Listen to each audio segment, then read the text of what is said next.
Vitamin D, super duper important when it comes to your health for a heck of a lot of reasons. And I am going to lay them all out for you right now. Plus, I'm going to tell you how to get your vitamin D levels where they need to be. Why is vitamin D such a hot topic right now?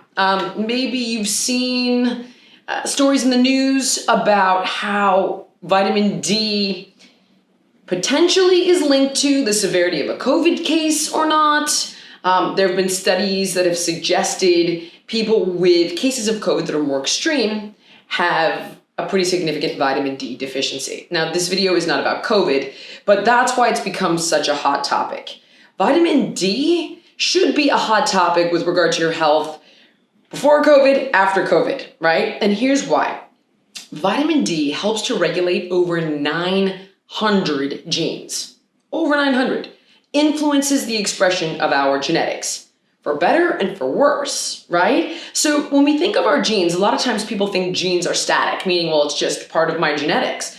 That's not the case at all. The expression of your genes, meaning the way they express themselves with regard to your health, right, your physicality, is dynamic. It's influenced by your nutrition, your environment, the circumstances going on in your life. So vitamin D regulates helps to regulate over 900 of your genes. So it's kind of a big deal. Now, we have seen evidence that vitamin D can improve everything from your mood to your bone density to your heart health. I mean, the list goes on. And obviously, immunity is another big one. Now, a lot of us are deficient in D. And let's look at, first of all, vitamin D. There's vitamin D2 and there's vitamin D3. So what is it? Well, vitamin D is a vitamin, but what happens is that in your body, we synthesize vitamin D from the sun.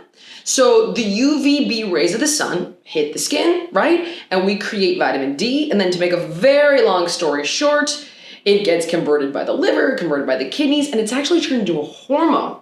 So vitamin D is actually a hormone. That's how significant of a role it's playing in your body, okay?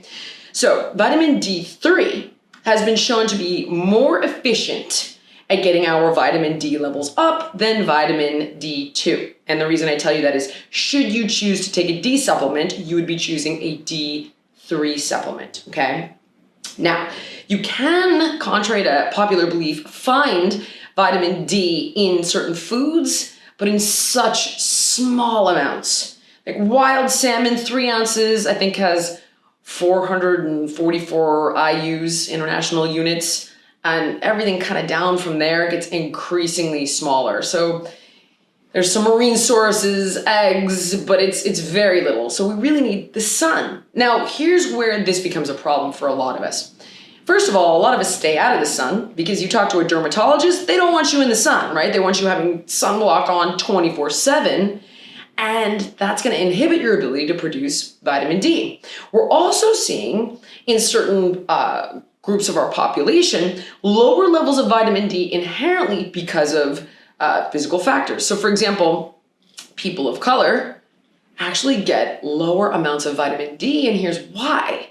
They have more melanin in their skin, right? So equatorial people, brown and black people get more protection from the melanin. It's like a built-in sunscreen. And if they're not living in an environment with a crazy amount of sun, they have lower levels of D. So in particular, people of color need to really pay attention and make sure that their vitamin D levels are sufficient and where they need to be. We're also seeing that elderly people can't do as good of a job at synthesizing vitamin D, and people who are obese also have a hard time with their vitamin D levels. And one of the reasons this is believed to be the case is because vitamin D is stored in our fat cells. And the argument is that when you have more fat cells, you store more of the vitamin D instead of putting it to good use. Maybe it's true, maybe it's not. I read it in a couple studies, but the bottom line is people who are obese have a link to vitamin D deficiency. I myself am vitamin D deficient because I never go in the sun. So I take a vitamin D supplement. Okay, so here's the deal. I never ever want you to supplement because you're trying to fix a health condition. That is not what supplementation is for. That's what doctors are for, right? We go to the doctor because we're depressed, we have a heart problem, we have a bone density issue, we have a health condition, be it physical or mental, and it's your doctor's job to then prescribe a course of treatment. So I went to my doctor for my physical. She took my blood, she did the vitamin D test and said, you are deficient. I'm going to prescribe this many international units of vitamin D. Now, you can, if you're like, I don't have the money, I can't get to the doctor, okay. You can supplement up to 4,000 international units a day, but you really should not go above 2,000 international units a day. That's considered safe because you can overdo it on vitamin D, right? What I would love, again, is for you to get the D test, find out where you're at, and then supplement accordingly. And when you take a D3 supplement, if you're just refusing to get the D3 test, you don't have the money, can't get to the doctor, okay, fine.